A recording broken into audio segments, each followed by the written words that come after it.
filling in for Sam Jordan on Sport Talk with Sam Jordan. And we have a few things to get into. It is Super Bowl week.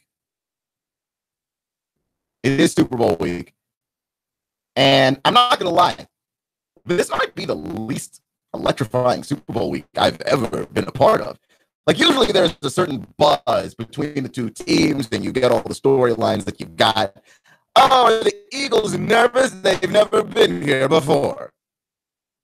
Nick Foles is a backup quarterback. Can he handle the Patriots?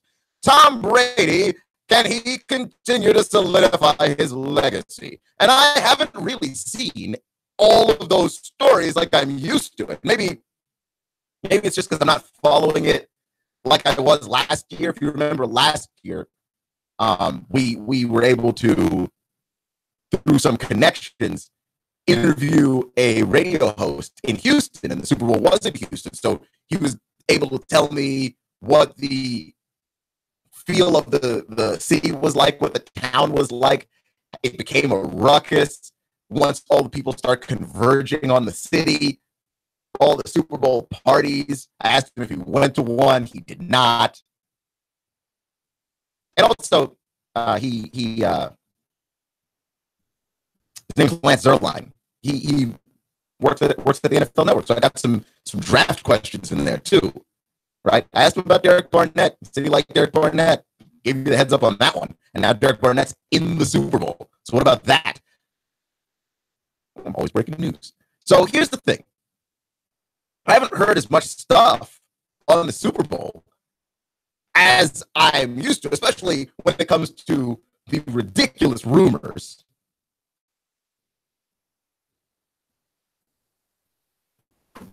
The ridiculous rumors that surround everybody. I haven't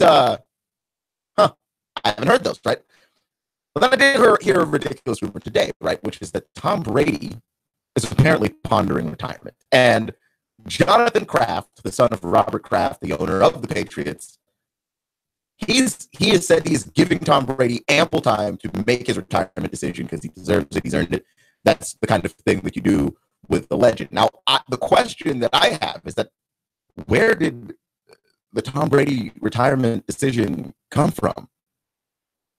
And the reason why I ask is because Tom Brady was talking like he was going to play until he was 90. I mean, he can't play until he's 90, obviously. But he was talking about it as though that was the plan. I was not aware, and someone correct me if I'm wrong, I was not aware that Tom Brady was even thinking of planning for retirement. Now, he probably should. He's 40. And I will give him credit on this. People don't look as good playing that position at that age, 40. No, people don't look that good for that. What he's doing is unprecedented, right? And usually there are guys that are not pondering retirement that look worse. And I don't think I have to direct you any further than the end of Peyton Manning. The end of Peyton Manning was sad, right? Like, the end of Peyton Manning was a complete lesson in how, at some point, your body can no longer take this. Because the end of Peyton Manning won the MVP, right? And then he was halfway to winning another one. Like statistically, the numbers, he was right there again. And then halfway through that season, the production fell off of a cliff. He started dealing with plantar fasciitis. He had to deal with all of this stuff, and he was not anywhere near as good. And you look at Brady, and you go, how is this guy doing it? And also, that could happen to him.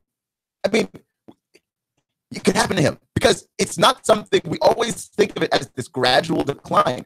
But when you look at the sports heroes of the past who were great one moment and terrible the next, it was not gradual,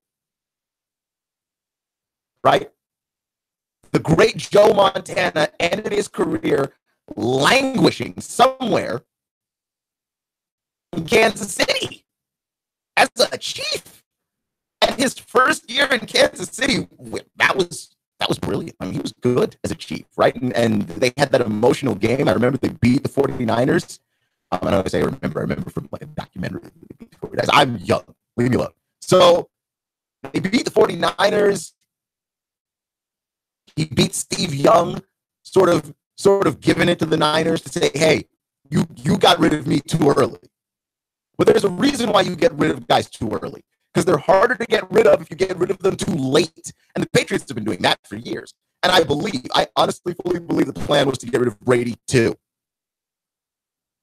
And then the Garoppolo thing went down, and we don't know all the details. It is reported that Brady went to Robert Kraft, and Robert Kraft, understanding the gravitas of having a guy like Brady represent your city and represent your team in your city, especially a sports town like Boston, where people are fired up about sports.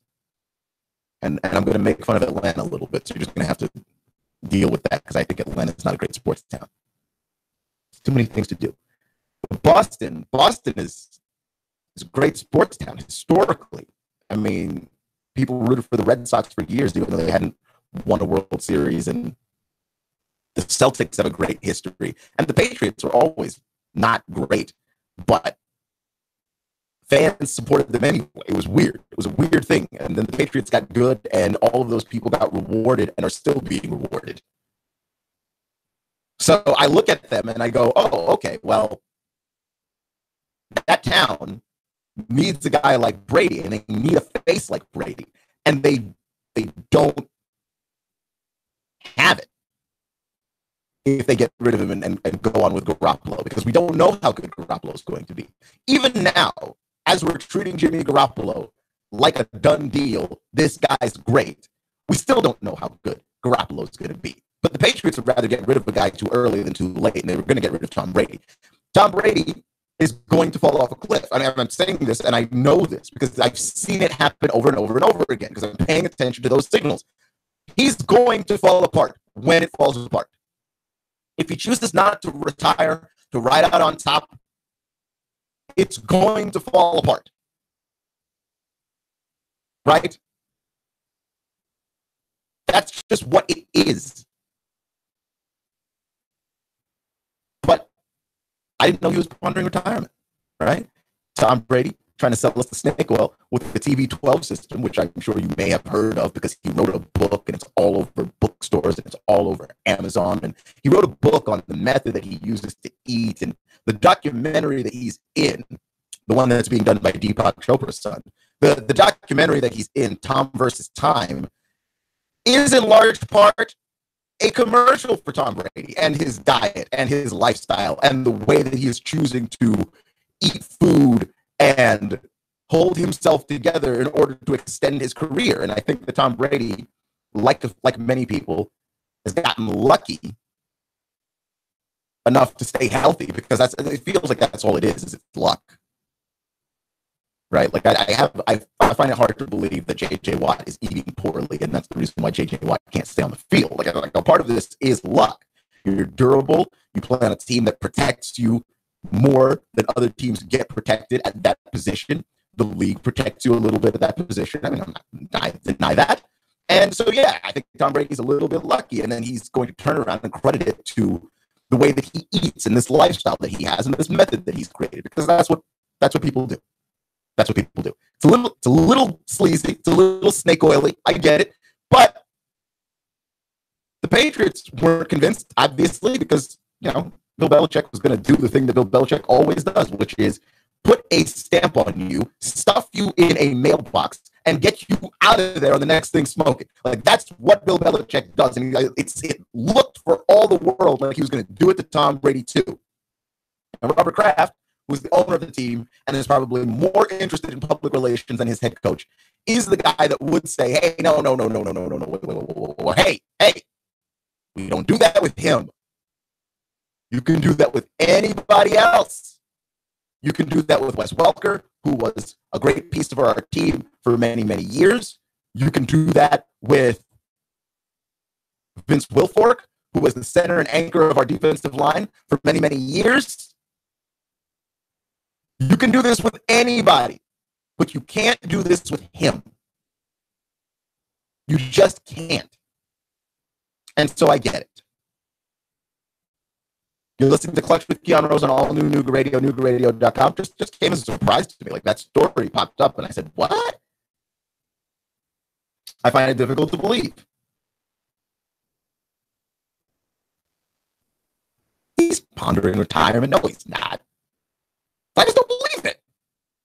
I just don't believe it. I have trouble actually believing it is all. I mean, I don't know what you want to tell me on that one. So that was the Super Bowl story that popped up, and I was like, well, there's not that many Super Bowl stories going around. And now, all of the sports teams I root for are involved in many stories, and I don't know how to feel. Right? I don't know how to feel. I root for the Washington Redskins, and this football story that came up is interesting, in large part because, like, the Redskins didn't even come close to sniffing the playoffs. Let's not even get to the Super Bowl, right? And they had a quarterback problem. And in fairness to them, it was a self-created quarterback problem in that they did not sign Kirk Cousins for less money when they had the opportunity to sign Kirk Cousins for less money.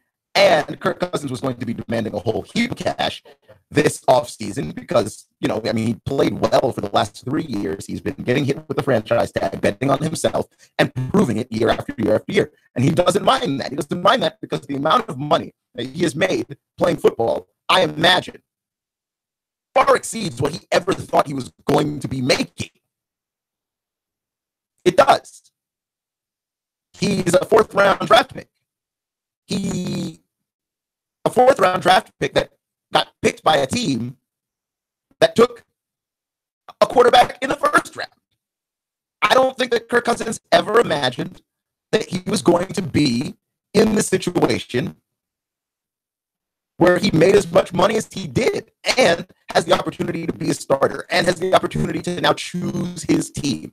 And this is the reason why, if you're Kirk Cousins, you don't sign on the dotted line of a bad contract where a team lowballs you, because you're going to have an opportunity like this.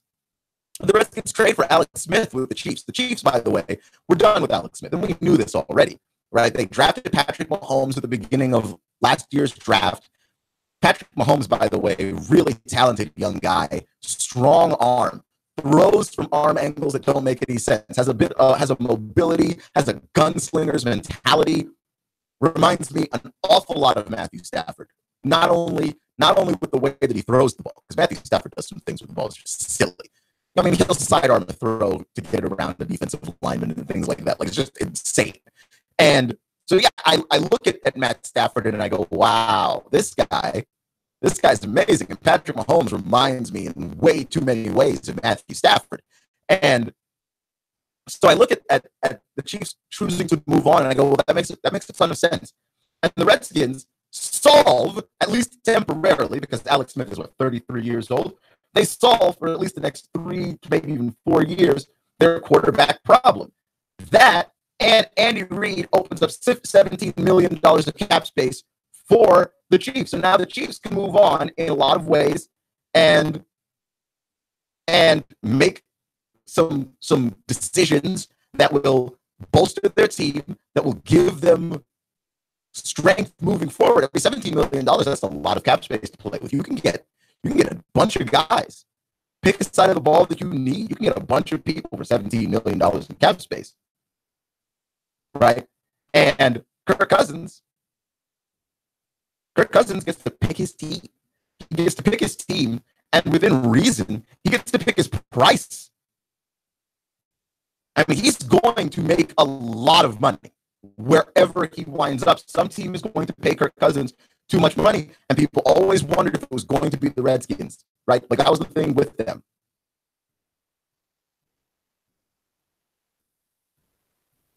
Now, the Redskins had to give up Kendall Fuller. I know that people don't know who Kendall Fuller is, but he's a great safety. I would not have traded Kendall Fuller. The former GM of the Redskins, Scott McLuhan, said he would never have traded Kendall Fuller. But I don't know. I don't know that the Redskins had too many other options. They are in a bad spot. They weren't going to have a quarterback in an NFC East. That's tough. That division is tough. The Eagles came out of the NFC East, and now they're in the Super Bowl. But they had to overcome Dallas, who's tough. Dallas didn't have Zeke Elliott for much of the year. They're going to have Zeke Elliott next year. I don't know if Philadelphia is going to win the NFC East as easily as they did.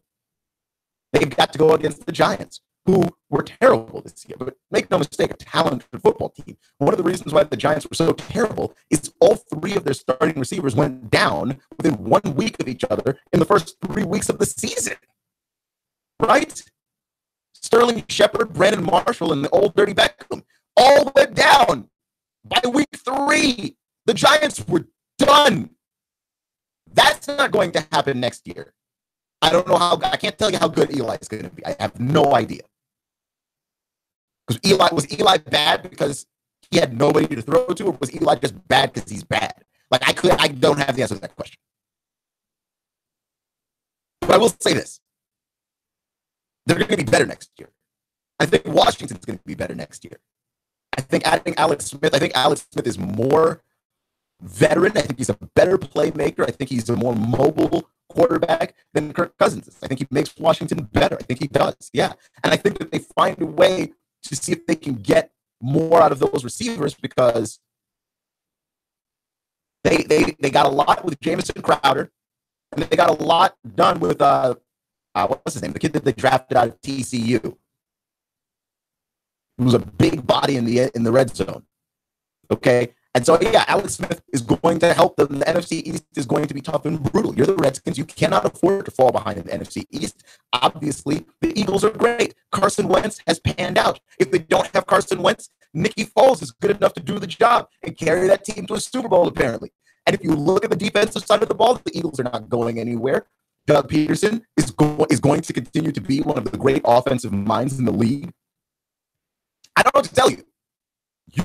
You're Washington. You cannot allow yourself to be without a quarterback. You can't. You don't have a choice. You can't allow that to happen to you. You will fall behind in a division that's tough already. If you already have other holes and other problems you need to deal with, that's a tough spot. I think getting Alex Smith was the right choice for that football team. In that division, that's a tough division, right? Which is another thing about the Super Bowl matchup that I find to be very fascinating. So the NFC East is a tough division of football, and the Eagles made it out of there. The AFC East is arguably not at all a tough division of football, and the Patriots were able to win it again. They always win the AFC East. Like, there's no drama there. I know that the Bills also made it to the playoffs, and I think that was a nice feel-good story. But did you actually think that the Bills had a chance? The AFC East has been garbage for years. Like, no. So this is just another case of keeping up with the Joneses if you're the Redskins, just trying to hang in there, essentially trying to matter. Now the whole world over is going to be trying to figure out where Kirk Cousins goes, because Kirk Cousins is in a nice financial situation. He's already made a ton of money off of a football team, and he is going to make more money off of another football team, and he gets to choose where that football team is. Right? Now, I think what's interesting with Kirk and what makes this an interesting decision is he doesn't want to go someplace that's complete garbage. He does not want to go to a place where he's losing for the next 5 to 6 years, but he's making money. He's already made the money. He's already made more money to this point than he thought he would be making. So go ahead and make your money, but don't trap yourself on a team that's bad. Here's where I think Kirk Cousins is going to wind up. I think Kirk Cousins goes to Minnesota. Oh, yeah, think about it. Because Minnesota has 3 quarterbacks already. They've got Bridgewater, they've got Bradford, they've got Keenum. All 3 of those guys are going to be free agents, and all 3 of those guys are going to be trying to look for some kind of payday. Of those 4 guys, if you add Cousins into the mix, which guy would you rather give the payday to? I think Kirk Cousins is the better quarterback, and I think it's not even close. Right? I know we liked Bridgewater before he got injured, but he was showing promise. He wasn't great already. Bradford always gets hurt, and Case Keenum is an experiment in, okay, he showed us what he's capable of, but can he do it again? I think the most obvious quarterback commodity on the market right now is Kirk Cousins. I think if you're Minnesota, you're like, we're quarterback away, and he's the best available quarterback. Let's get him. You've already got the defense and the receivers. And the running backs. Sports Talk with Sam Jordan. Keon Rose filling in for Sam Jordan on 92.7 FM.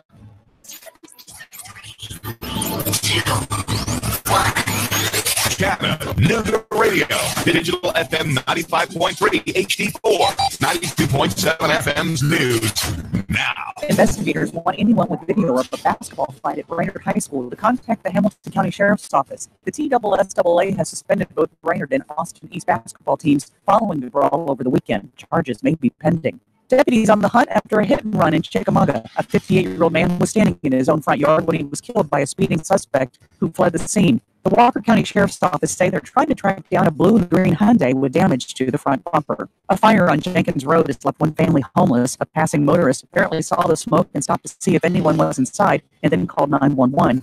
Fire companies rushed to the scene. The family was away at the time. The Sean Hannity Show is on every weekday from 3 to 6 on Nooga Radio, News Talk 92.7. Bell St. John for Nooga Radio, News Talk 92.7. News now. Chattanooga Morning News with Russ Val, weekdays from 6 to 9 a.m. on Nooga Radio, 92.7 FM. $25 goes by quickly these days. 25 cents still just a quarter. 25 is the years of experience Schultz and Associates puts behind filing your tax return quickly, correctly, and electronically. Schultz and Associates. Hi, I'm Chip Chapman. The IRS set some special dates this year regarding filing your taxes. It all may make filing a little more confusing this year. The professionals at Schultz and Associates can answer your questions about multiple incomes, income from rental property, special circumstances involving your children or family. Call Schultz and Associates 899-1130 and arrange an appointment to work out the details of your tax return. Schultz and Associates, 6310 Bonnie Oaks Drive. Baseball sluggers often wear the number 25, or 25 is the full MLB roster. Just happens 25 is also the years of experience Schultz and Associates puts behind filing your tax return quickly, correctly, and electronically. Schultz and Associates, 899-1130.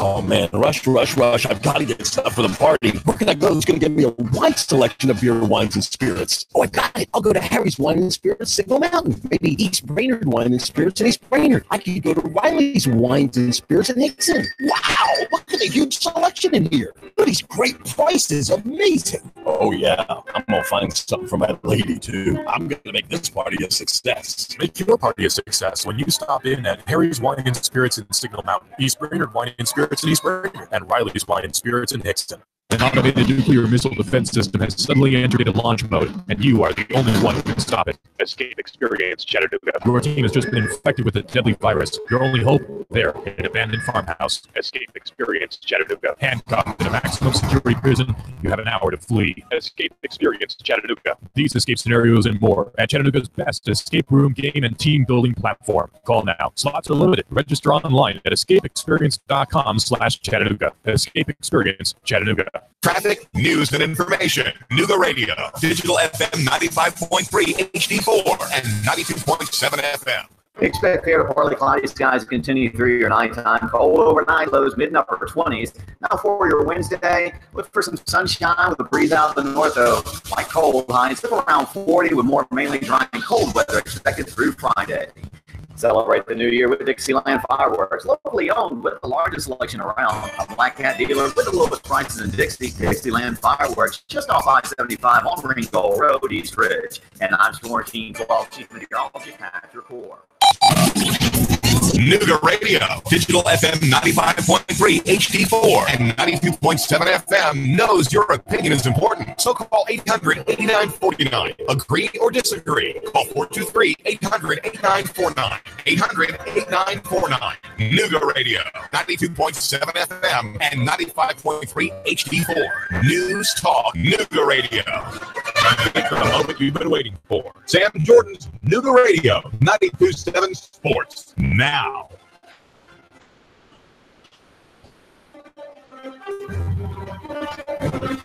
You're listening to all new Nooga Radio and NoogaRadio.com here on 92.7 FM. This is Keon Rose filling in for Sam Jordan on Sport Talk with Sam Jordan. Sam Jordan's still feeling under the weather. You looked fine a couple days ago. Rub some dirt on it, Sam. Get back in here. So here's the thing. Because I have an NBA story, and I have an NBA story in the week of the Super Bowl. Because, well, for a couple of reasons, right? Because the NFL's declining. And it's declining for a number of reasons. I know that you've got the conservative talk hosts that talk about the players kneeling. When that hasn't been, that hasn't been the only factor. Right? That is a factor, yes. It's not the only factor. For instance, people under the age of 30, i.e. those people less likely to actually care whether or not players are kneeling. People under the age of 30, 20% of those people sit down and watch football on Sundays. 1 in 5. That's a shocking number. Because as those people get older, it means that they're not watching football. But you know what sport is being watched by people under 30 at a higher and higher rate? Basketball. Right. And I can tell you exactly why. Because basketball is the sport you can watch regardless of region. Basketball does not care if you've never been to Cleveland, Ohio, you get to still like LeBron. Doesn't care if you've never been to Oakland, California, you still get to like Steph and Clay and Durant and Draymond. Right? Doesn't care if you've never been to Boston, you get to like Kyrie. Doesn't care if you've never been to DC, you still get to like John Wall and Bradley Beal. It doesn't care. Right? And I know that none of you have been to Oklahoma City. Neither have I, and I would never go. If you paid for me to go, I might go, but I wouldn't just go if I had to spend my own money.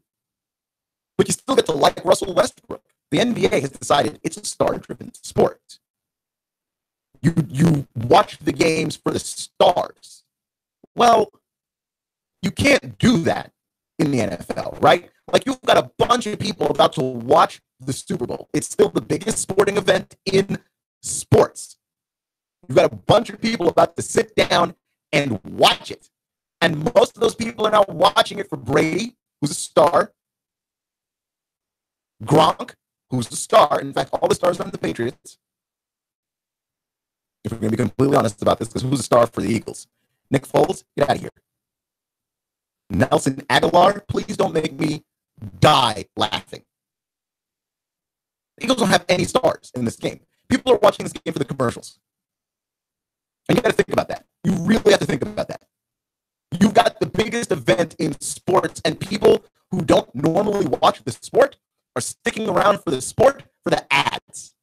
Because there are no stars in football, and all the stars play quarterback, which is fine. It's not a bad strategy. The problem is if one team doesn't have a great quarterback, or if the stars happen to be on the defensive side of the ball, or if the stars happen to be linemen, as is the case with the Dallas Cowboys. Like, Dak Prescott's a very marketable young guy.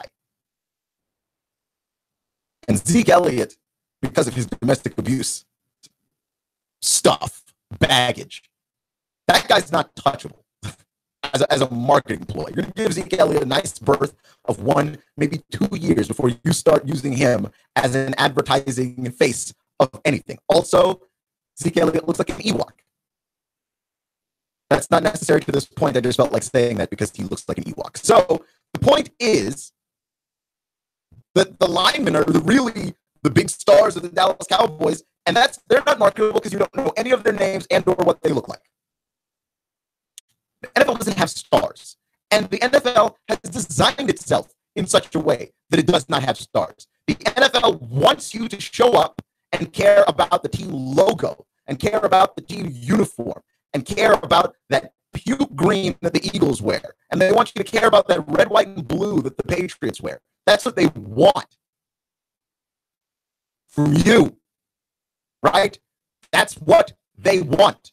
They don't want you to show up and care about individuals. But I don't know if the NFL has noticed. This is an individualistic society. I think people care more about individuals now than they've ever cared about individuals. This is the reason why Kim Kardashian is a brand, because people care about her as an individual, and that's her marketing strategy. If you're a musician, I'm just saying, look at all the top artists that performed at the Grammys. Look at the past few years at artists performing at the Super Bowl. It's all solo acts. I'm not saying that bands are dead. I'm saying we care more about individuals now than we've ever cared about individuals. So all the sports that highlight the individual have seen a bump. The NBA, despite being a team sport, markets itself as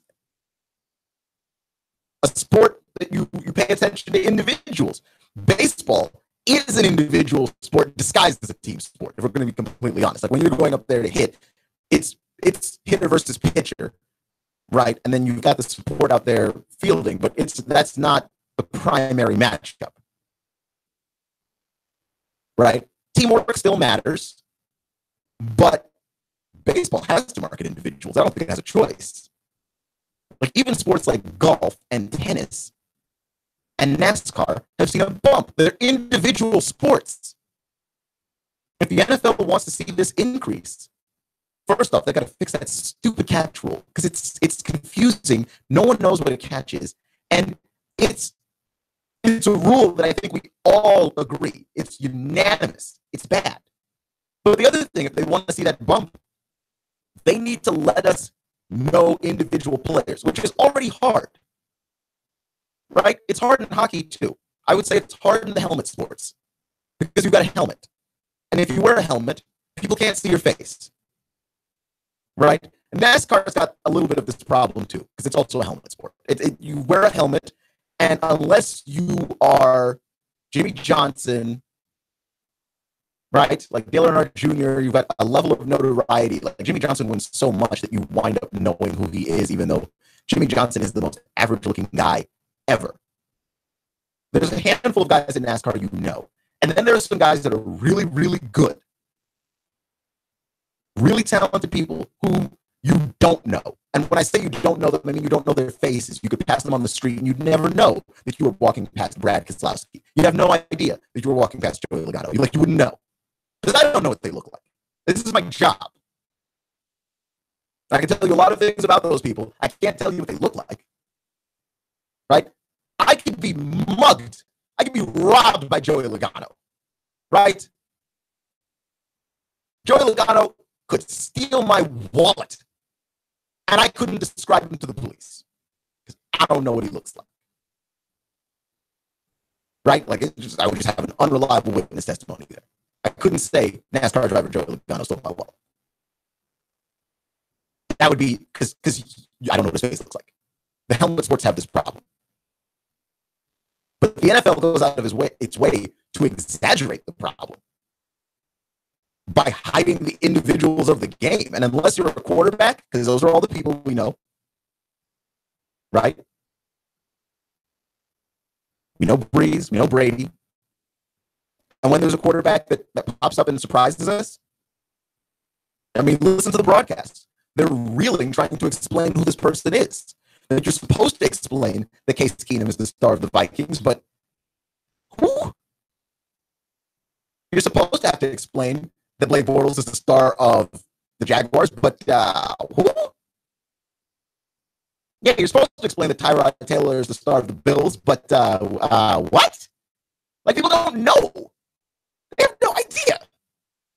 Because you never allowed these people to be stars before, and they're the quarterbacks, so they're the only people that even get to be stars. Never mind that Blake Bortles isn't the best player on his own team. That's Leonard Fournette. But you have to talk about Bortles like it's all on Bortles. NFL needs to fix that. And despite that, Fox is buying Thursday Night Football. If you can believe that. Fox will play $550 million a year for Thursday Night Football. So first off, that means that Thursday Night Football is not going anywhere. And I've always said, from the moment that they brought Thursday Night Football in, though they've done a better job with it this past year, Thursday Night Football needs to go for a number of reasons. One, the matchups that always seem to be the Thursday night matchups are bad. Though the first half of this season, we actually got some good Thursday night matchups. But the other thing is, it gives guys so little time to recover that those games wind up being bad, which is why in the second half of the year, I think we got some good matchups on paper, but we didn't get good matchups consistently. I think we got a Patriots-Steelers late that was a good game, barring, again, a catch rule foible. We got a decently good game otherwise.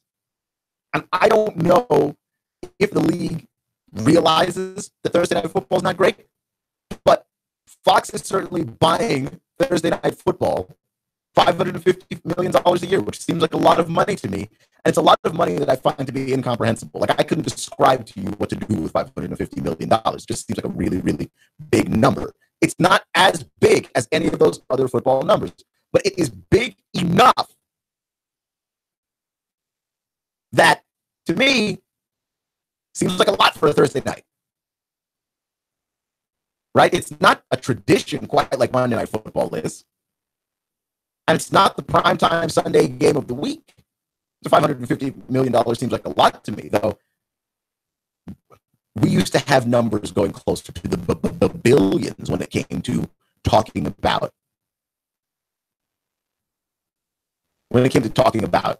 you know, getting those games. You're one of those networks and you're trying to get an NFL game. We were talking more billions. $550 million. That seems like a lot of money. And ESPN is trying to do whatever it is that they can do to get out of their Monday Night Football deal after realizing that maybe they paid a little bit too much for it.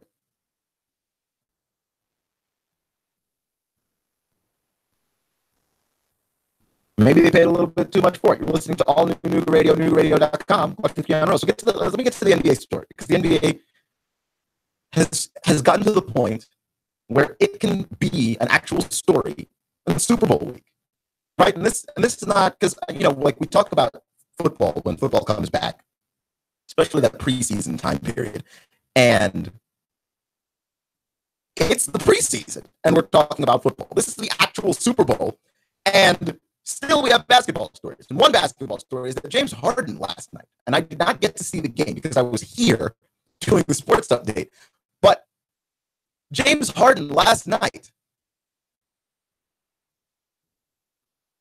had a triple-double with 60 points.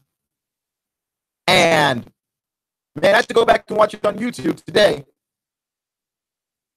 That James Harden is a cold guy. And I don't know if we've seen, this is the era where we're going to see a lot of these insane stats. This is it. No one has shot the three more than players do now. And while we've left the era of isolation basketball, I think that actually makes it easier for star players to score. So they've got a wider range to score from, and they've got space to score with. We're going to see more stuff like what James Harden did, especially when you consider how competitive these guys are. It's a sort of anything you can do, I can do better type deal. We're going to see more of what it is that James Harden did this season. Last year, Russell Westbrook averaged a triple-double. And while to me, I don't think that warrants winning the MVP on its own, I will say that that is an amazing statistical thing to do. We thought that Oscar Robertson's triple-double, he averaged a triple-double for an entire season. We thought that's unbreakable. We thought, boy, that can't happen again. And we've entered an era statistically where it has actually once again become possible. And the limit to me is I don't know. But I don't think anyone ever scores 100 points in a game. I will say that. Let me start there, because I think that a lot of these things that seemed impossible, I think they will be possible again. I don't think anyone ever scores 100 points in a game. Right? But can anybody get past Kobe Bryant's 81? Because I think that's possible. Right? It's not going to be an every night occurrence, but one of these stars, man, if they start feeling it, and you can't stop them from knocking down everything from three, I don't know if you can stop a guy from getting 80.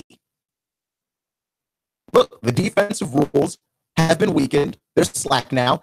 You don't hand check people, which I think, makes the game a more viewable, watchable game experience. But what that's done is it makes it much easier for offensive players to get by defensive players.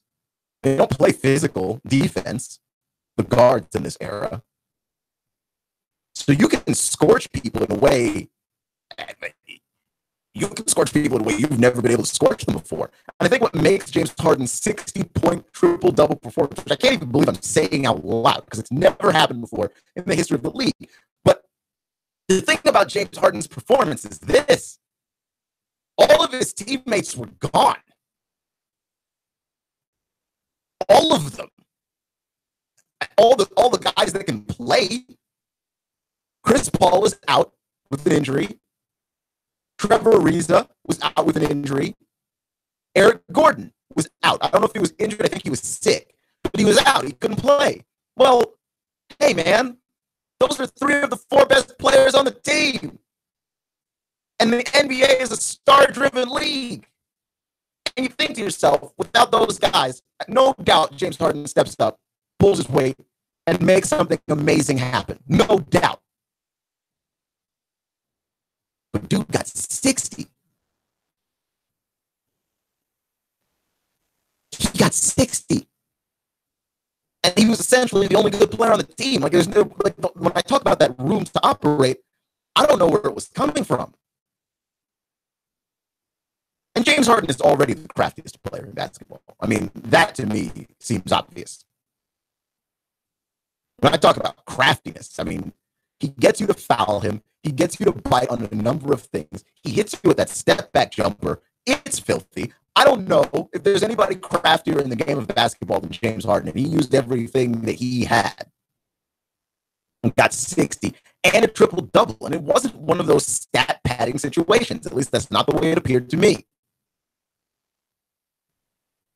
Not a stat-padding situation. That guy can really ball.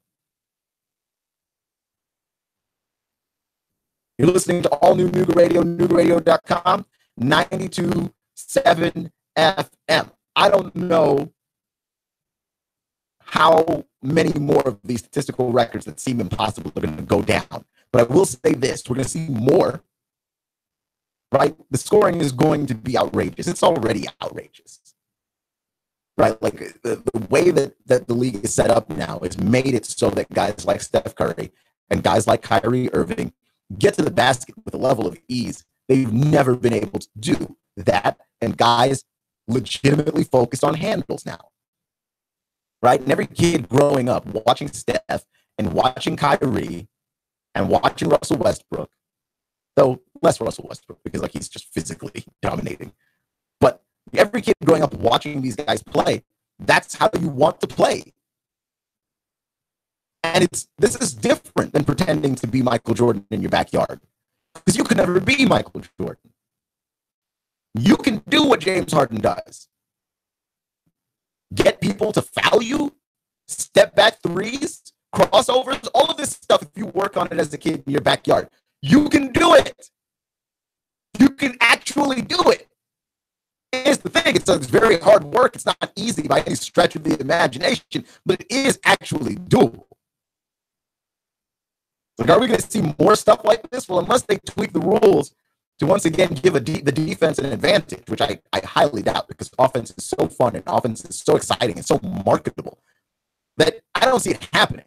But could it happen? Could we enter a situation where 60-point triple doubles are a norm? Because I think we could. You're listening to all new Nooga Radio, NoogaRadio.com, here on 92.7 FM, Sport Talk with Sam Jordan. I'm Keon Rose, filling in for Sam Jordan, and I will be doing Clutch with Keon Rose next.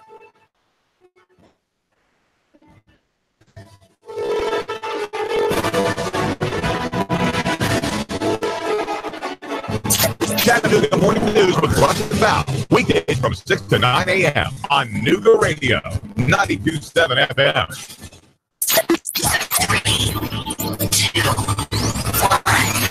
Chattanooga Radio, digital FM 95.3 HD4, 92.7 FM's news now.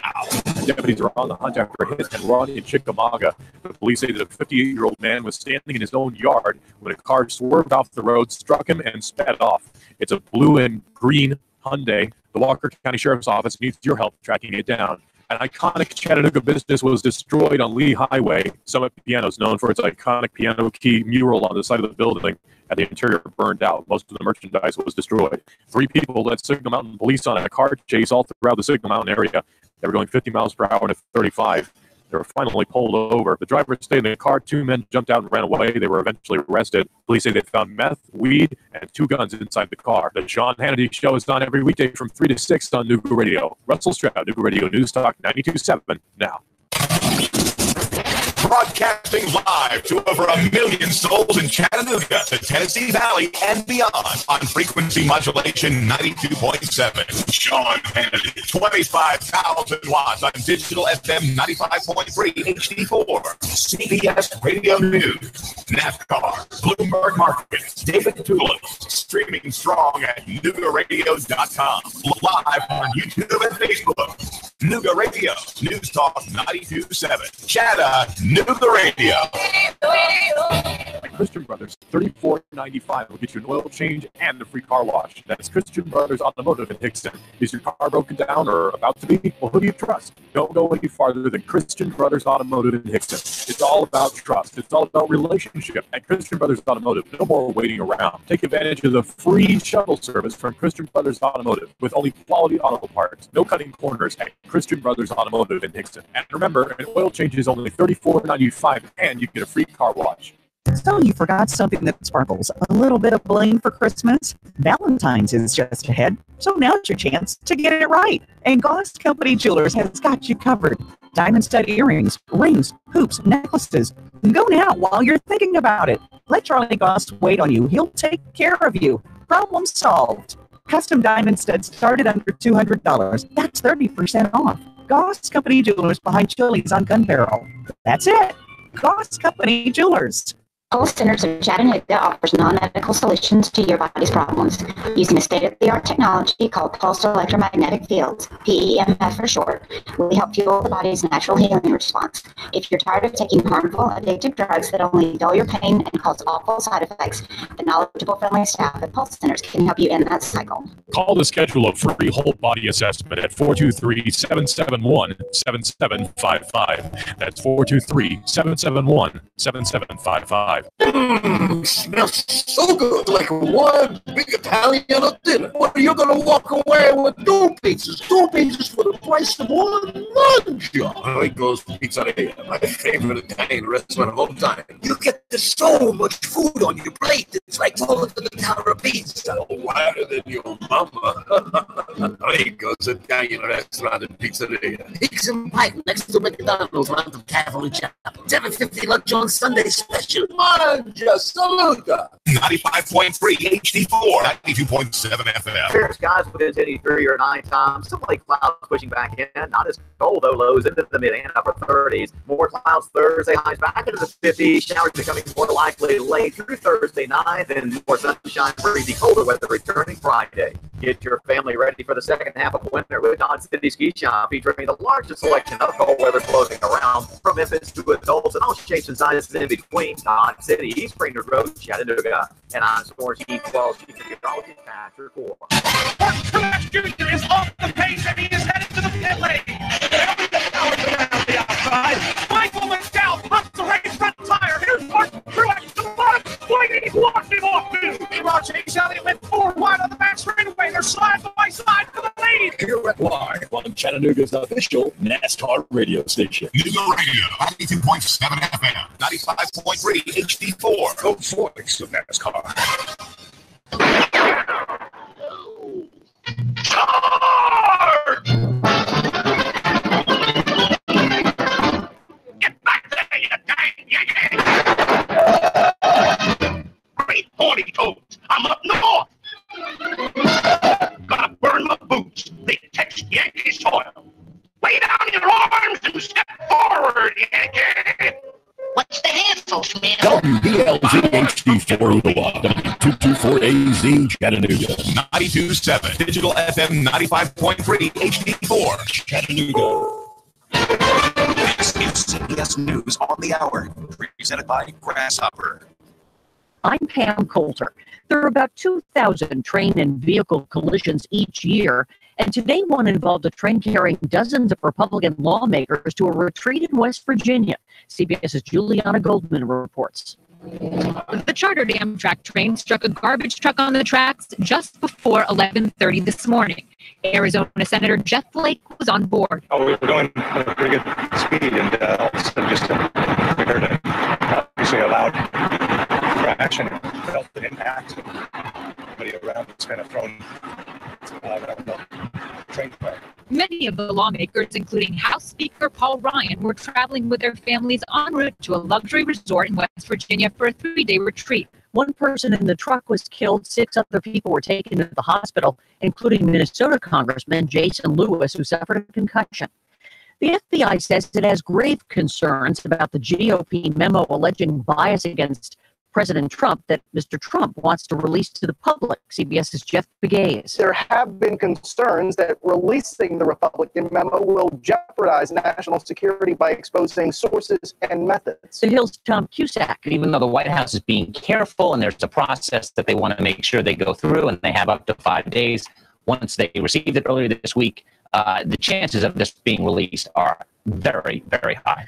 Nashville Mayor Megan Barry is asking for forgiveness after admitting to having an extramarital affair with a police officer assigned to protect her. The affair was between 2 middle-aged consenting adults, and it was a mistake to do this, and I'm deeply sorry. The officer retired yesterday. Toyota's reporting a safety problem with some of its cars' airbags. WWJ's Jeff Gilbert has details on the auto industry's latest recall. The vehicles involved have an electrical circuit that can fail over time. That can keep the airbags from deploying in a crash. While more than a dozen models are impacted globally, only the Toyota Prius and the Lexus NX and RX are affected here in the U.S. All involved are 2015 and 16 models. At Cape Canaveral, 3, 2, 1, 0. A SpaceX Falcon 9 rocket blasted off the Florida launch pad carrying a satellite for the government of Luxembourg. In the audience, Luxembourg's Prince Guillaume and his wife Stephanie. Stocks regained some ground after yesterday's big loss. The Dow was up 72 points. This is CBS News. Grasshopper, the entrepreneur's phone system. Turn your mobile phone into a business phone system with Grasshopper. See how it works at grasshopper.com. For many businesses, hiring is tough. You want access to highly qualified candidates fast, and you don't want to sign a long-term contract or pay upfront fees. That's why you need Indeed.com, delivering 6 times more hires than any other job site, according to independent research. Indeed is offering new users a $50 credit to give their first job post premium visibility as a sponsored job. Redeem this offer at Indeed.com/credit. That's Indeed.com/credit. Terms, conditions, and quality standards apply. I'm Jay Farner from Quicken Loans. The rate today on a 30-year fixed-rate mortgage is 4.125%, APR 4.36%. But choosing the right mortgage lender involves so much more than just a rate. We've earned 12 J.D. Power Awards for client satisfaction. And we invented Rocket Mortgage, a simpler, hassle-free way to get a mortgage completely online. So choose Quicken Loans, America's #1 online lender. Call 800-QUICKEN or go to rocketmortgage.com. Equal housing lender. NMLS Consumer Access.org, number 3030.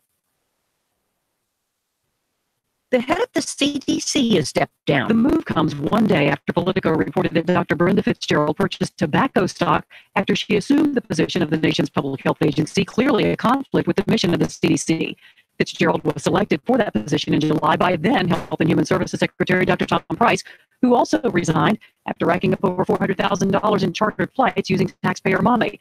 Current Health and Human Services Secretary Alex Azar has accepted Fitzgerald's resignation this morning, saying in a statement that Dr. Fitzgerald owns certain complex financial interests which limit her ability to complete her duties as CDC director. Sabrina Cupid for CBS News, Atlanta. The upscale clothing line owned by the estranged wife of Harvey Weinstein canceled its show at New York Fashion Week. There's been a Marquesa blackout at red carpet events since the flood of sexual misconduct allegations against Weinstein. Company says it looks forward to presenting its fall collection at an updated format. Pam Coulter, The Tennessee Valley's news talk leader, Nooga Radio, digital FM 95.3 HD4 and 92.7 FM.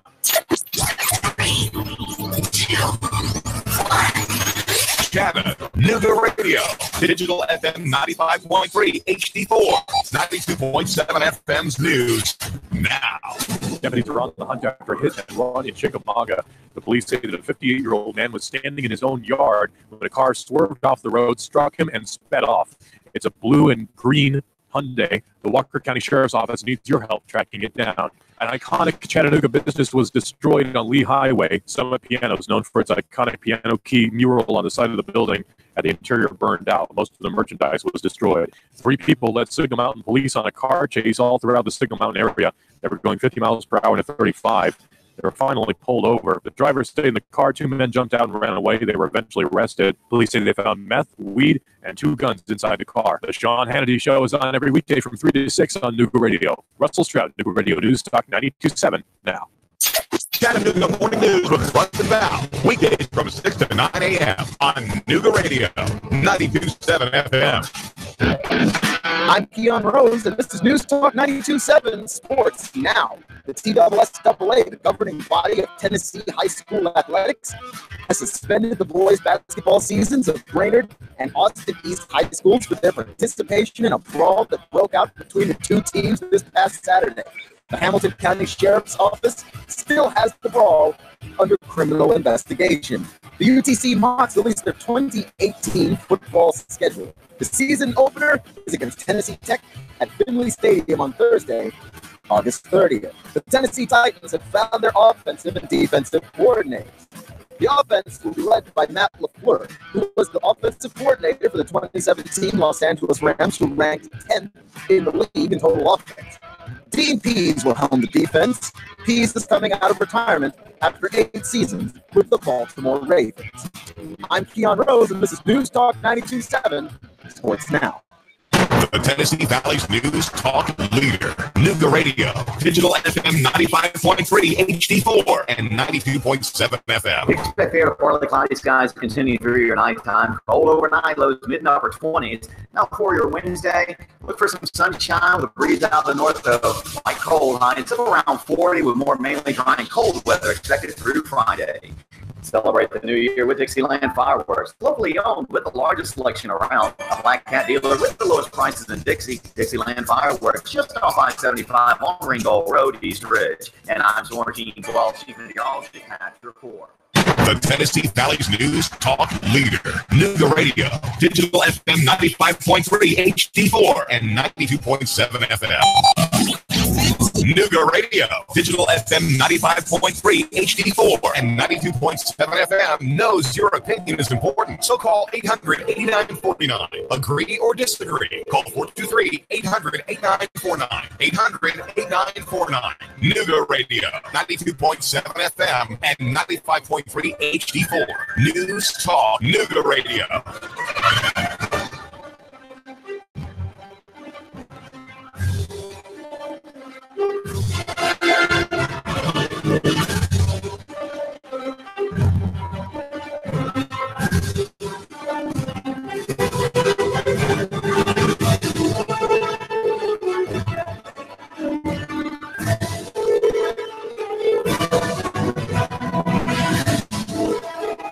You're listening to all new Nooga Radio, NoogaRadio.com. You're on 92.7 FM. Clutch with Keon Rose. I'm Keon Rose. If you tuned in to Sport Talk with Sam Jordan and you've already been listening to me for an hour, I appreciate you sticking around. And for those of you just joining us, Sport Talk with Sam Jordan every day from 7 to 8, and Clutch with Keon Rose from 8 to 9. We do a nice sports doubleheader here for you. And one of the things that I think is interesting is that Auburn might be the best basketball school in the SEC. You can make a very strong case for Kentucky. You can make a very strong case for Florida. I don't know if you have much of a case for Tennessee being the best team in the SEC, but you have the case for Tennessee being a top 3 team, right? But they're a very good team. But Auburn might actually be the best team, and Auburn, by the way, did beat Tennessee already, and that's the best win on their schedule. And I think that actually is kind of a problem in as much as I don't know if that tells you how good Auburn is. And we already had the Big 12 SEC challenge, right? The SEC took on a number of Big 12 schools, the results of which was good for the SEC. The SEC had a number of key wins in that day, and I think the Big 12 usually dominates the Big 12 SEC challenge. But being able to beat a lot of these Big 12 schools, the Big 12 being considered the best conference in college basketball right now, right? We've already seen that go down. We've already seen the SEC sort of triumph over the so-called best conference in college hoops, right? And the thing that I thought was interesting is the SEC won the event outright, and Auburn didn't participate, right? Because you usually try and get as many of these schools involved as you possibly can. I think a quality victory for Auburn would have been nice. But Auburn didn't play, right? I think the only Big 12 victory, if I'm not mistaken, there's 2 Big 12 victories. Texas beat Ole Miss, and Kansas beat A&M. Every other Big 12 school lost. I mean, overwhelmingly successful for the SEC. I just don't know if you're Auburn, how you feel about that, because I think in future you're going to want to be involved in that game on that day, in large part because it's a quality victory. It's a quality add to your schedule, even if you don't win. But I think Auburn actually is capable of beating some number of those Big 12 schools. And could Auburn be the best team in the nation? Right? Like, I mean, Bruce Pearl's put together something that's really, really good down there. What I don't know is how it stands up against the rest of the nation. And it's hard to tell. And it's not obvious. It doesn't appear to be obvious. And without another really strong game on the schedule for Auburn, I can't tell you how good they will be. I can't tell you how good they are. Right? All I know is that Auburn has the opportunity to make some noise going into March, which seems crazy to me. It's a crazy thing to have to talk about and say. We've got Auburn basketball. What kind of bizarre world is this? Auburn basketball might be the best that the SEC has to offer. And it feels kind of ridiculous, but it also looks to be true. Especially when you look back, when you look at Kentucky, Kentucky's off the beaten path. Now, they can come back, right? Like, Kentucky's already jumping up. This is how Kentucky has looked the last couple of years. They start slow. You worry about them a lot. They pull themselves together. They make a run. This is Kentucky basically every year. This is what they look like. And Kevin Knox is now the guy that's standing up He had 34 points at West Virginia during the Big 12 Challenge. And this is what happens with Kentucky. You've got to find the stars. You've got to find the guy that really pulls his team together. And Kentucky always seems to find this guy halfway to somewhere in the second half of the season, halfway to late in the second half of the season. The guy that is the guy at Kentucky tends to emerge at some point during that point in the season, and then they make some kind of run during the tournament. And of course, I think that's the nature of the high amount of one and done players that Kentucky has. They just have so many. Like you don't get a guy that's there for 2 years, right? Like Duke's got a number of one and done guys too. But Duke also has a guy like Grayson Allen, who, he hits people, he kicks people, he does whatever, he throws the tantrum on the court because he's a giant man baby that looks vaguely like Ted Cruz. But he's a very good player and a guy that can provide some level of stability and leadership. And until that temper tantrum he threw over this past weekend, Grayson Allen had been reformed, it looked like. And in fairness to him, he hasn't tripped a person all year. This is not a compliment for most people. This is just normally everyday life. But Grayson Allen had a string of incidents last year where he was just tripping guys, where he would stick his foot out and trip people. And I think with the Grayson Allen thing too, maybe that's not even as big a deal. I think we're making this the bigger deal than it is, the temper tantrum that he did throw in the court, because he's a grown person throwing a temper tantrum. Like, don't do that. With cameras on you and you know they're there. How is that possible? But you throw a temper tantrum on the court, but I think it gets more press because it's Grayson Allen, and Grayson Allen has a history of losing his mind. He has a history of tripping people. He has a history of just general mean-spiritedness, and it's all his fault that he has this reputation, so I don't feel bad for him. But his reputation, I think, precedes him a little bit more than it should sometimes. But having that guy be a vet on your team means that if you do go through more one-and-done players than most, you've got a level of stability and a level of offense and a level of scoring from a guy that's been there before. He's not learning the ropes. He's not trying to figure this thing out. And you got to like that. And Kentucky doesn't have that annually. Kentucky usually, not always, but usually, is starting from scratch every single time. Literally every time. They start from scratch. I mean, that's a tough spot. And it looks like they're pulling it together, but until they have it pulled together, I don't know that you can necessarily say that Kentucky's the best team in the SEC or not. Right? Like you have to say Auburn. Right? I mean, you could make an argument for Florida. You could make a lesser argument for Tennessee, but you'd have to say outright it's Auburn. What I want to know is what's Auburn's strength of schedule? What would Auburn do if they had to play more difficult teams more often? I think they still win, and that's the thing. Like, they passed the eye test. We just don't have the metrics of them against very high-quality opponents. You're listening to all new Nooga Radio and NoogaRadio.com. Clutch with Keon Rose. Also, a nice update here for you. The University of Tennessee, those Vols playing the LSU Tigers and beating the paste out of them. 81-59 with a minute 18 left to go in the game.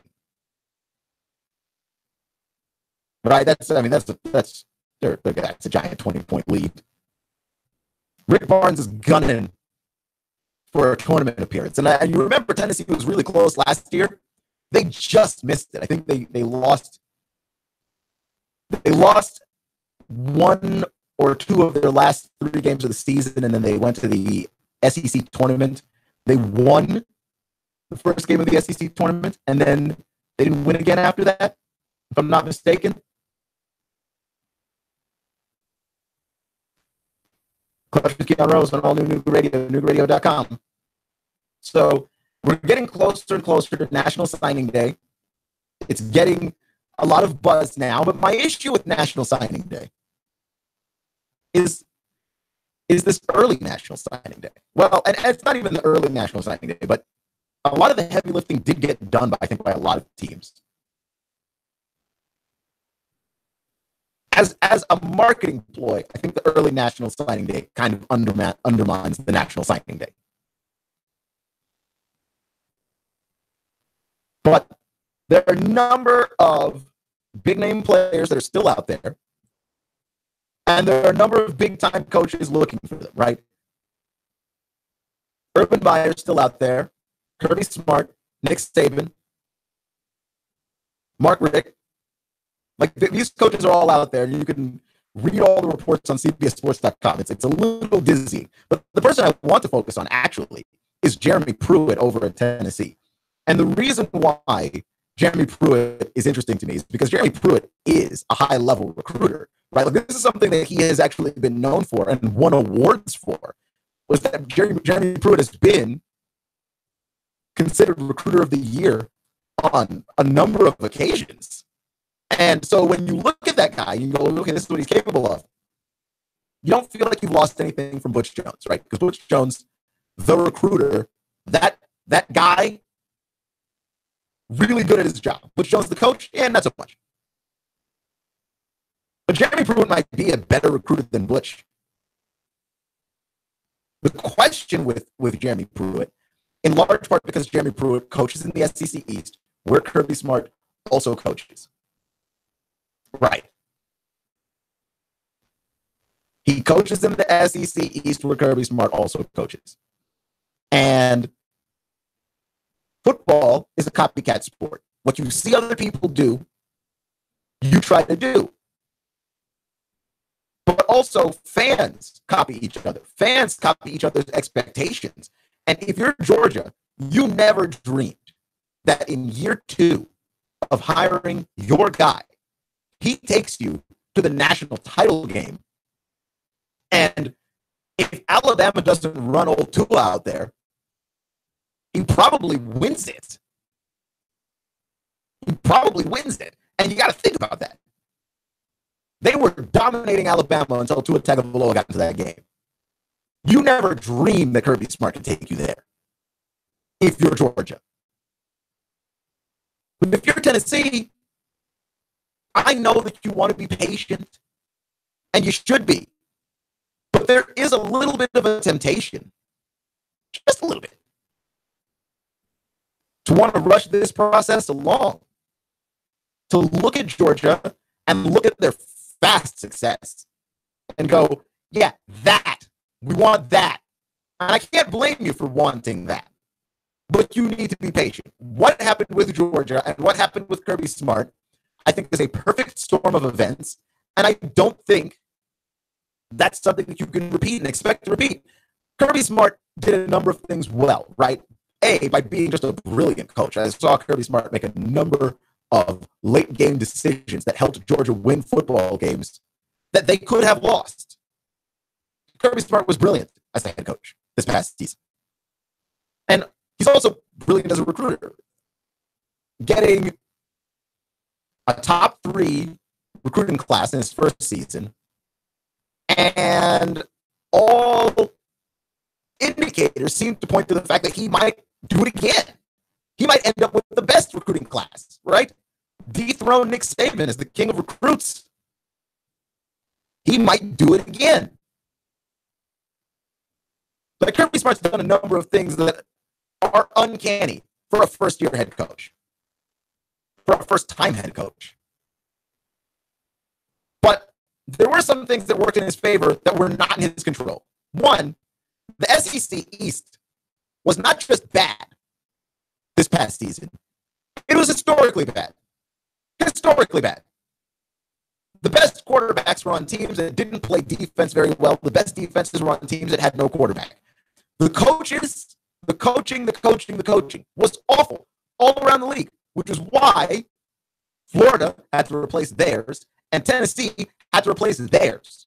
I don't think it's reasonable to expect Jeremy Pruitt to show up in a situation where Dan Mullen is now the coach at Florida and where Kirby Smart has pretty much established himself at Georgia and expect him to show up and have a similar run. It's not possible. It doesn't make any sense. It's not realistic. And it's like watching someone win the lottery and going out and buying every lottery ticket so that you can win. It's not something that's normal. It doesn't happen all the time. It's abnormal. Plain and simple. It's abnormal. You cannot go out there and expect that.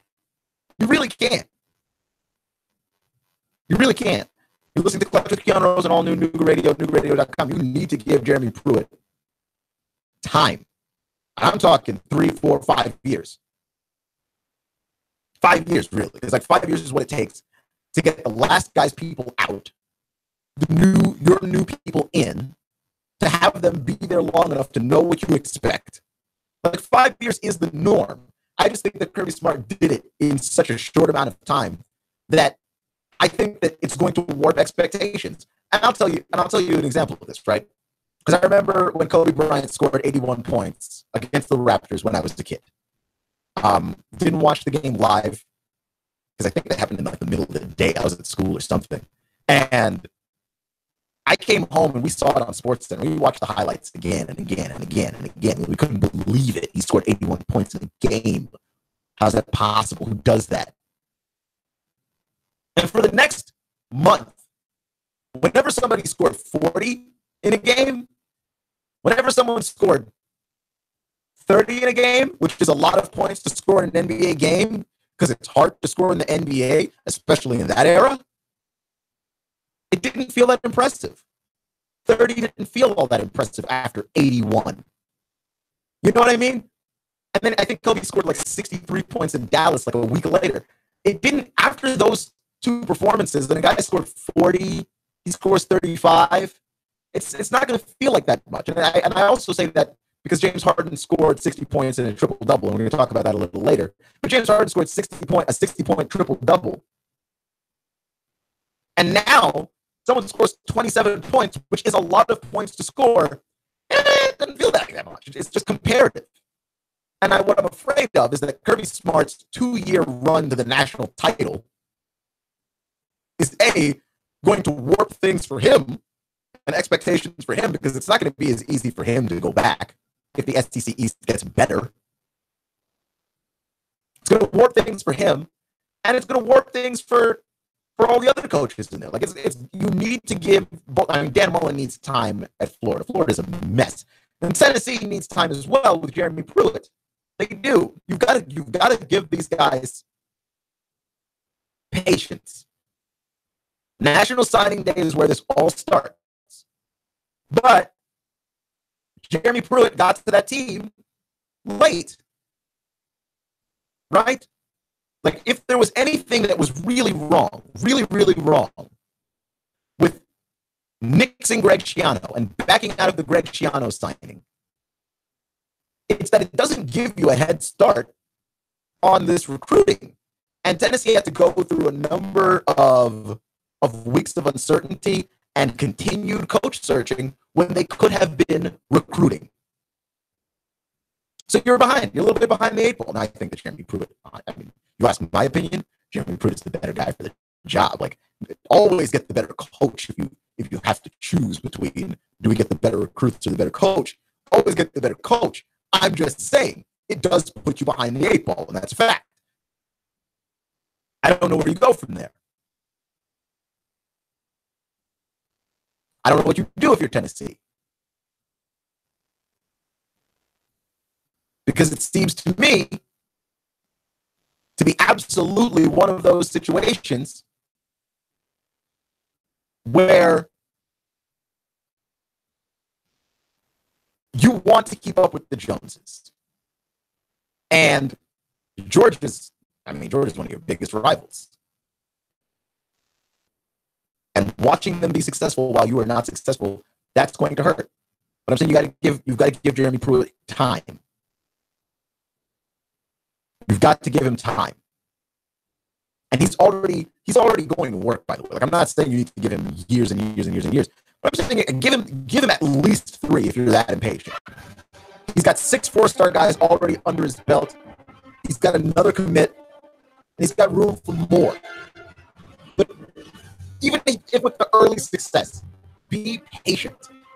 What Kirby Smart did at Georgia is not the norm.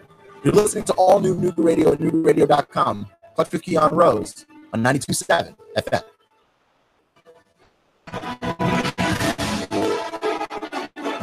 The Tennessee Valley's news talk leader, Nooga Radio, digital FM 95.3 HD4 and 92.7 FM.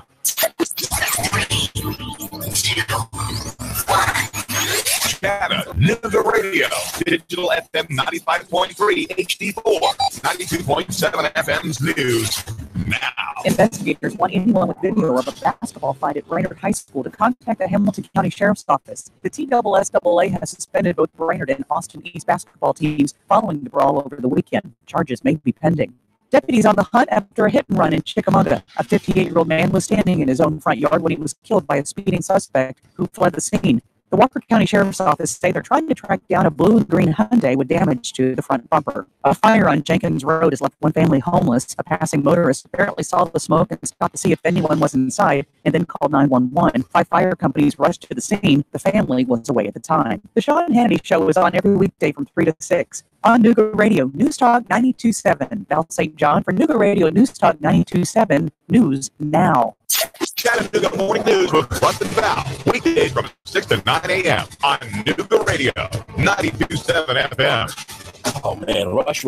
I've got to get stuff for the party. Where can I go? It's going to give me a wide selection of beer, wines, and spirits. Oh, I got it. I'll go to Harry's Wine and Spirits, Signal Mountain. Maybe East Brainerd Wine and Spirits in East Brainerd. I could go to Riley's Wines and Spirits in Hickson. Wow, look at the huge selection in here. Look at these great prices. Amazing. Oh yeah, I'm going to find something for my lady too. I'm going to make this party a success. Make your party a success when you stop in at Harry's Wine and Spirits in Signal Mountain, East Brainerd Wine and Spirits in East Brainerd, and Riley's Wine and Spirits in Hickson. An automated nuclear missile defense system has suddenly entered into launch mode, and you are the only one who can stop it. Escape Experience Chattanooga. Your team has just been infected with a deadly virus. Your only hope? There, an abandoned farmhouse. Escape Experience Chattanooga. Handcuffed in a maximum security prison, you have an hour to flee. Escape Experience Chattanooga. These escape scenarios and more at Chattanooga's best escape room game and team building platform. Call now. Slots are limited. Register online at escapeexperience.com/Chattanooga. Escape Experience Chattanooga. If your computer is running slow, if you have viruses, if someone calls you asking to get into your computer, just say no. If a screen pops up on your computer saying your data is going to be deleted, then you have to call this number. Don't call it. You need to call Affordable Computers. You wouldn't invite a stranger to come to your house to look at all your books and records. So why would you invite someone to look at your records on your computer? With one wrong click of the mouse, you could be allowing access into your entire system. At Affordable Computers, we can stop them now. Don't be fooled by scammers and pop-ups that tell you you must call this number or your hard drive is going to be deleted. You need to call Affordable Computers. Call Affordable Computers now. Microsoft is never going to call you. Microsoft is never going to ask you to call them. If you see that on your screen, you are being scammed. Stop and call Affordable Computers. 423-499-1975. That's 423-499-1975. In Fort Oglethorpe, call 706-858-5888. That's 706-858-5888. Affordable Computers. 95.3 HD4, 92.7 FM. Expect the air to partly cloudy skies continue through your nighttime. Cold overnight, lows mid and upper 20s. Now for your Wednesday, look for some sunshine with the breeze out of the north of like cold highs of around 40 with more mainly dry and cold weather expected through Friday. Celebrate the new year with Dixieland Fireworks, locally owned with the largest selection around. A Black Cat dealer with the lowest prices in Dixieland Fireworks, just off 575 on Ringgold Road, East Ridge. And I'm Storm Team 12, Chief Meteorologist Patrick Moore. Broadcasting live to over 1 million souls in Chattanooga, the Tennessee Valley, and beyond on frequency modulation 92.7. Sean Hannity, 25,000 watts on digital FM 95.3 HD4. CBS Radio News, NASCAR, Bloomberg Markets, David Tulis, streaming strong at NoogaRadio.com. Live on YouTube and Facebook. Nooga Radio, News Talk 92.7. Chattanooga Radio.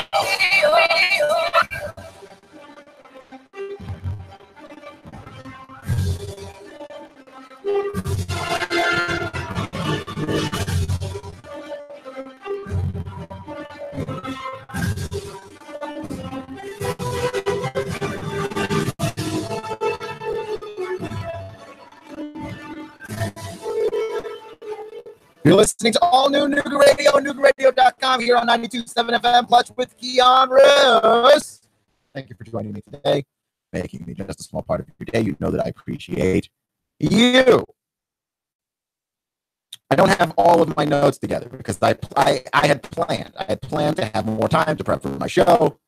I decided to take a nap today. I woke up from that nap and found out that Sam Jordan's still ill. He asked me to come on the air for him, and I said, well, we've got to maintain the doubleheader. We've got to keep the doubleheader going. You can't have people expect to listen to a sports show and then not get a sports show. So I had to go. And I sped over here like a madman, and I got here, and I may or may not have left half my notes at my house. So, to be clear, I have doubled the amount of time that I am on air, and I have cut roughly in half the amount of stuff that I have to talk about. Yes.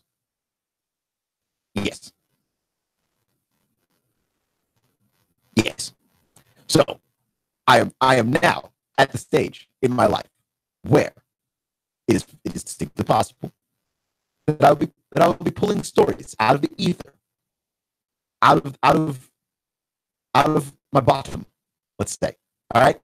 So one story though that I looked up, researched a little bit, but didn't get the chance to finish researching because I thought I had more time to research. So the time and the notes that I have cut in half. The time to research those notes and the notes cut in half. The amount of time I have to be on air doubled. This is not a good look for me. But okay, so one of the stories that I looked into was the XFL wants to have shorter games. And this is why competition is great. This is why capitalism works, right? Is because you've got competition. When two companies compete, we talk about prices going down, but prices don't just go down. What the consumer wants tends to happen more often when there are two competing products. And right now, no one is competing with the NFL. Absolutely nobody. The XFL might have a chance to be pretty interesting, right? But it's interesting in large part because the XFL wants to have 2-hour football games, right? And for those of you who watch football on Sundays and even Saturdays, college football, those games are not 2 hours. Those games are 3.5 marathons, giant long tests of your endurance for you to sit through commercials. And I think that the best thing that the XFL could do is to make these games manageable time-wise. That they're not such time vampires. They're not such large time commitments. Right? Now, I'm not going to sit here and break down the prospects of the XFL because I honestly do not care. Maybe it's interesting. We'll see. But I will say this, is that if the XFL does become the competition for college football, if not the NFL, then here's something fascinating that could absolutely happen. We could have shorter games. And to me, that's huge. Because, look, my entire Sundays tend to be wrapped up in football anyway. All of my Sundays and all of my Saturday nights, football, wrapped up in a giant box of football. That's where they tend to be, right? And they tend to be this way in large part because, the games take forever. I mean, I like football. Don't get me wrong. I could and do frequently spend the whole day watching football. I feel like, though, because these games take so long to finish, that we actually spend a decent amount of time watching not football, right? Commercials. This is not good. But the NFL can get away with it because they're the only football provider on the market, which people make fun of soccer all the time. But how about this? There are a number of different soccer leagues in this world. Europe has a bunch, right? There's a Spanish soccer league. There's the English Premier League. You got the MLS over here, which isn't as good. But you've got a number of soccer leagues in the world. If one soccer league is not interesting to you, watch another one, right? Like watch English Premier League, which I tend to watch in large part because NBC has it and it's easy for me to watch. But watch another one. Watch the French league. Watch the Spanish league. Watch the Italian league, right? And then they all get together and they play in that Champions League. They play in that Champions League, right? It's insane. Clutch with Keanu Rose on all new Nooga Radio and NoogaRadio.com, 92.7 FM. It's a chance. Like you get an opportunity to choose what league works for you. And I think because they're all competing in a way, either you get to be the nerd that watches them all, or you watch the one that you like the best for whatever reason. Right? And the NFL, being the only provider of professional football, means that they get to get away with giving you 4 hours of football coverage, most of which is commercials. This game does not have to be a 4-hour production, a near 4-hour production. If you count the pregame, the postgame, and halftime, this is almost 4 hours of football. The game start at 1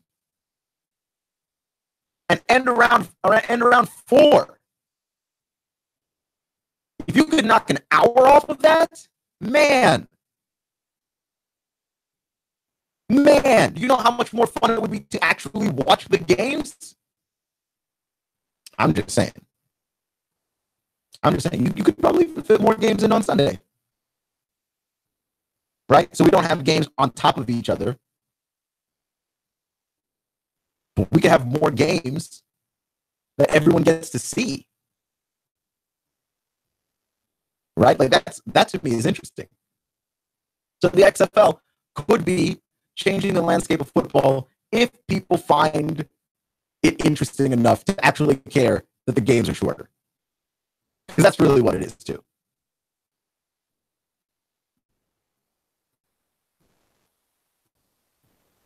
ESPN has also got they're still doing the 30 for 30.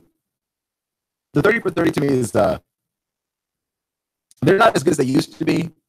Bill Simmons created the 30 for 30 for ESPN and then left ESPN, so they haven't been as good without him. But there is a 3-hour conversation with Bill Parcells and Bill Belichick where they sit down and they talk. And that's a 30 for 30. It's a filmed conversation for 3 hours. It's called The Two Bills. And I'm not going to lie. This is something, and I know that this is in part because I'm a sports nerd, but hear me out. This is something that I would pay money to see. I would pay money to see Parcells and Belichick sit down. But not only would I pay to see Parcells and Belichick sit down, there is a near endless combination of people that I would like to see sit down and have a conversation. And honestly, maybe because I'm a little spicy and I like controversy, I will take people who are particularly adversarial, sit them down in a room and get them to talk to each other for 3 hours. Would it not be interesting to watch Isaiah Thomas and Michael Jordan, who hate each other, sit down and talk for 3 hours about being great legends in the NBA, about what it takes to be a champion, and also, why do you hate me? That's a great conversation. I would pay money. You understand? I would pay pay-per-view levels of money to sit down and watch that. I don't know how to make that happen. But Bill Belichick and Bill Parcells sitting down and talking for 3 hours seems like the most fascinating thing to me. Right? Wouldn't it be nice to have Phil Jackson and Jerry West sit down and talk hoops? I'm just saying. Like, these are more ideas. I'm just tossing them out there. They're free.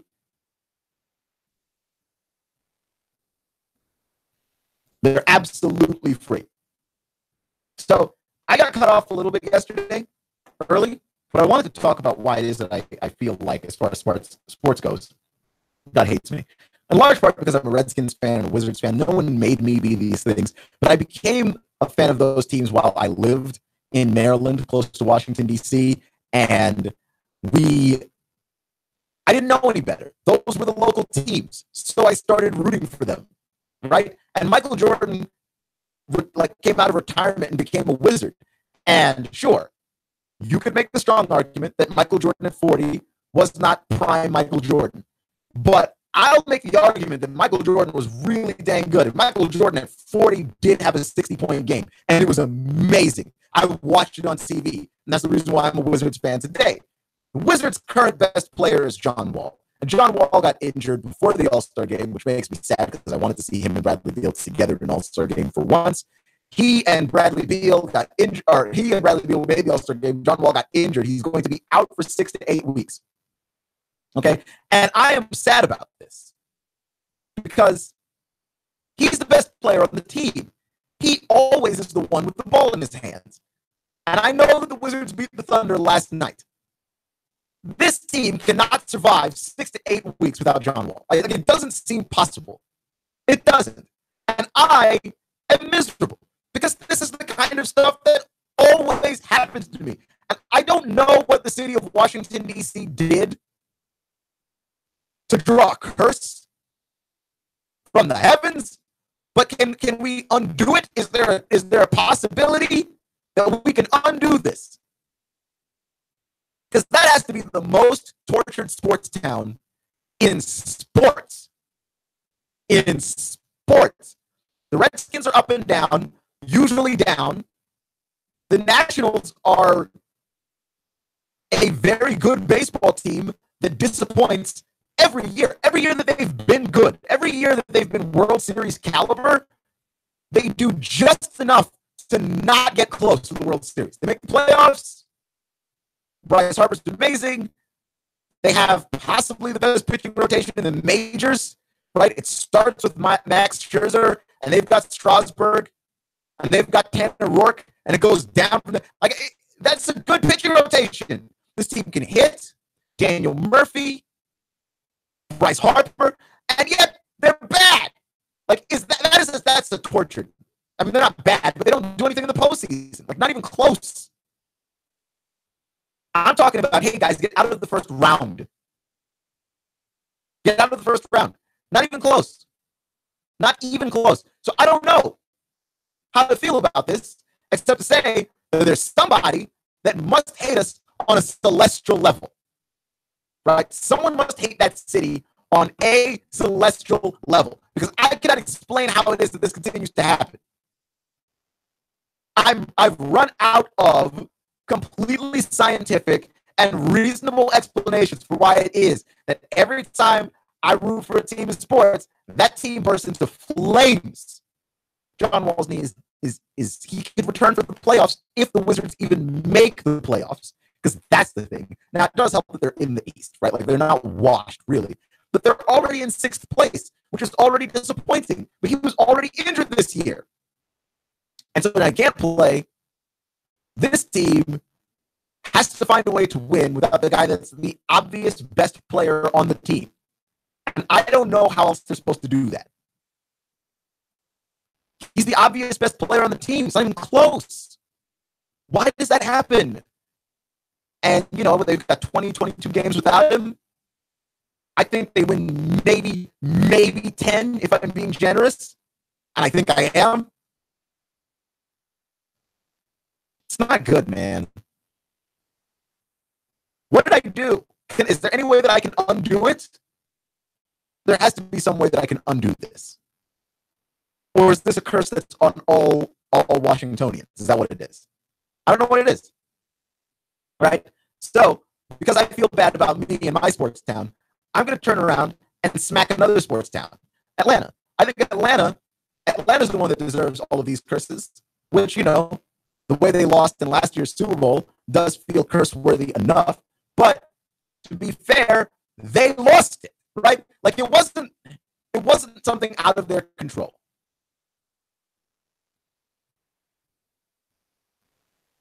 Though, I mean, I'm not going to lie, that did feel like destiny when that lead started slipping away. It did feel a little bit like destiny. I'm just saying, Atlanta's a bad sports town. Everybody loves the Braves around here. I will give the Braves that. But Atlanta's a bad sports town, and it's a bad sports town in the same way that Miami is a bad sports town and LA is a bad sports town. It's a big city with lots of stuff to do. Atlanta's a great city. And I wonder if cities that are great cities make for bad sports towns generally. Right? Not the case in New York, but I think New York, because of the sheer number of people that live there, right? It's the biggest city in the country. The sheer number of people that live there, and the fact that you walk everywhere, essentially, makes it so that New York doesn't suffer this. But most places suffer this. If you're a good city or a great city, you tend to not be as good of a sports town, right? Like, you look at Oklahoma City with the Thunder, and that's not a great city. Like, no one ever says, hey, I want to go visit Oklahoma City. It's a great sports town. Same thing for Cleveland, even though they get disappointed over and over again in a similar way to DC, where it feels cosmic on a level. But it's a great sports town. Like, the fans there care and really get into it. Boston is a great city, but I would make the argument that Boston is not like any other city in this world in that it is confusing to navigate and I would say not always considered a great city. Right? Like historically relevant. Historically relevant. But if you want to tell me that the universe appears to be conspired against me and all the teams that I root for, and not just me, but the teams in Cleveland, were it not for the majesty of LeBron James, they wouldn't have a championship in that city for God knows how long, 60 years? What I'm saying is there seems to be a cosmic conspiracy against certain teams. Explain to me how Philadelphia has the Eagles in the Super Bowl. Explain this to me. What did that city do to deserve this? To deserve this? What did they do?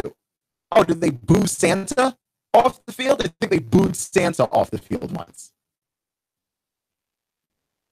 This is a team that threw snowballs at their own team. Like, Philly is a bad fan city because the fans will turn on the team.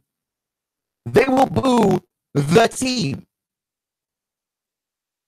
And there's absolutely something ridiculous about that.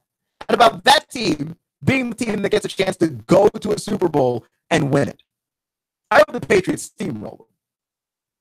You don't deserve to be happy after that. Behaving like that. Right? And the reason why I've turned this into some kind of morality play is because I hate the thing that sports broadcasters generally do, which is to talk about pressure. That's the thing that we always talk about. But every time I've talked to an athlete or a coach, it doesn't seem to be like we felt the pressure. I don't know what we're supposed to do here. Right? Like, it never feels like that. Boy, we just couldn't handle that unbelievable amount of pressure. Right? And the question that ends up getting tossed out is, well, who has more pressure, the Patriots or the Eagles? What are you talking about? The Patriots are already up there with the great all-time teams.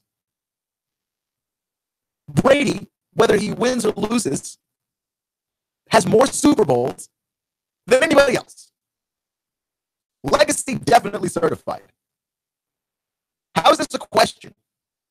How is it not automatically, I don't know, the team that's never won a Super Bowl before? If it matters to them at all. Like, I don't think that they're thinking about pressure or whatever. These guys don't get to this point in their life. They don't get to this point in their careers where they worry about pressure. Or they worry about, well, I'm shaking in my boots because there's the Patriots on the other side. No, I don't think they think about that at all. I don't think that it's crossed anybody's mind, right? You might feel pressure late in the game, but you don't feel pressure before the game, the Super Bowl week coming up to it, because you know you're good enough to be in the Super Bowl. You're in the Super Bowl.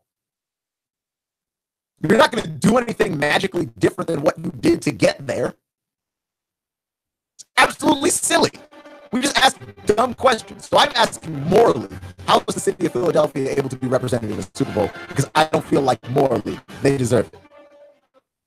I'm just saying.